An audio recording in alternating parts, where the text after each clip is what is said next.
Hi friends, అందరికీ నమస్కారం. Hamsaveni gut YouTube ఛానల్కి వెల్కమ్ ఫ్రెండ్స్, వెల్కమ్. ఇంతవరకు ఎవరైనా నా ఛానల్ను సబ్స్క్రైబ్ చేసుకోకపోతే please subscribe my channel masters. మరి ఈరోజు మాఘపురాణం 25వ రోజు ఫ్రెండ్స్. అలాగే మనము పురాణము బిగినింగ్లోనే తెలుసుకున్నాం కదా ఫ్రెండ్స్. మరి మాఘమాస నియమాలు, స్నానాలు, దానాలు, ధ్యానాలు అని, అలాగే కథాశ్రవణం చేస్తే కూడా మంచి పుణ్యం దక్కుతుంది అని తెలుసుకున్నాం కదా. ఈరోజు నిర్మూలిన్య ప్రభావం అనేది తెలుసుకుందాం. మునులారా, మున్ను సురాసురులు పాలసముద్రమును ద్రచ్చగా అమృతము వచ్చినది.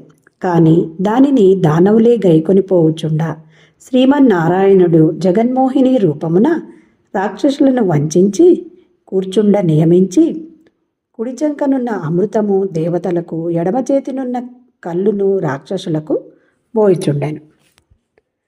సింహిక పుత్రుడగు రాహువు ఈ మోసమును గమనించి తిరిగి వారినే వంచించి దేవతల రూపమును ధరించి మెల్లగా లేచి సురులయందు కూర్చుండా దానవుల మోహింపచేయు తలంపు నుండు శ్రీహరి అమృతము నా రాహువునకు కూడా పంచెను.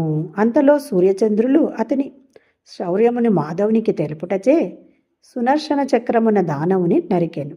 కానీ అప్పటికే సుధను ద్రావిన రాహువు మరణము లేనివాడై తన శిరమును రాహు అను పేరును కలిగి నవగ్రహములలో చేరెను. ఆ కారణముననే వారు అప్పుడప్పుడు సూర్యచంద్రులను మృంగి వచ్చుచుండెను. సుధాకలశము నించుక భూమి మీద నుంచిన చోటునందు పారిజాతమును తులసియు 2 వృక్షములు మొలచినవి.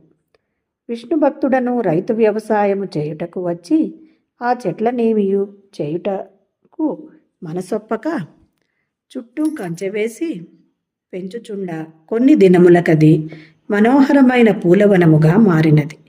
విష్ణు భక్తుడు వనమందలి పుష్ప పత్రముల పరిమళ సౌందర్యమునకు ఆనందించి అనుదినము వానిచే శ్రీహరిని పూజించుచుండెను. తరువాత ఒకప్పుడు మాఘశుద్ధ ఏకాదశి పర్వదినమున ఉపవసించి మరునాడు శుచి అయి బ్రాహ్మణులకు స్వయం పాకమాది దానములన్నీయు సమర్పించి యథోచితముగా నిజబంధువులతో గూడి మృష్టాన్నములు ఆరగించెను.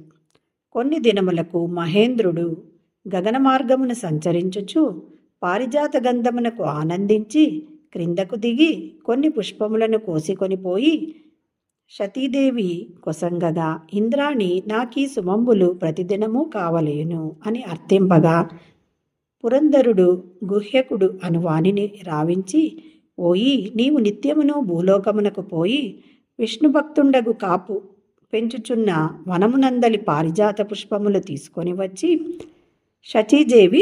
శచీదేవి కొసంగమని ఆజ్ఞాపించగా అతడు మృత్యుధర్మమునకు ఆమోదించెను.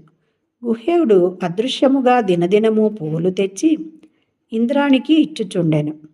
మరల మాఘమాసము వచ్చినది. విష్ణుభక్తుడు భక్తిపూర్వకముగా స్నానదానములు చేయుచు వ్రతనియమములను క్రమముగా పాటించుచు ఒక దినమున విష్ణువును పూజించి తీసిన పత్రిని గొని పూతోటకు వచ్చి నిత్యము పూలిట్లు మాయమగుటకు కారణమేమి అను ఈ ఆలోచనలో పారిజాత వృక్షము మొదట విడిచిపోయాను.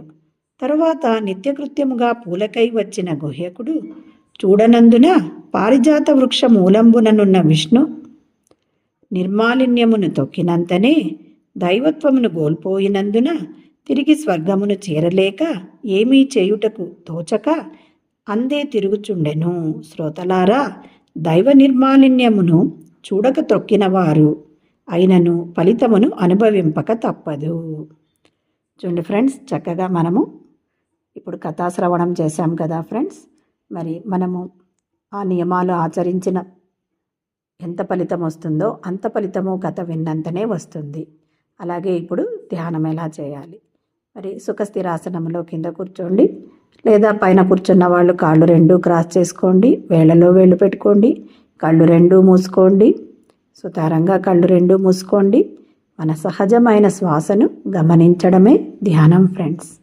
మరి చక్కగా ఆ శ్వాసను గమనిస్తూ ఉంటే మనము నిశ్శబ్ద స్థితికి, ఆలోచన రహిత స్థితికి చేరుకుంటాం ఫ్రెండ్స్. అదే ధ్యాన స్థితి, అదే మోక్షము, అదే ఆత్మస్థితి ఫ్రెండ్స్. Thank you.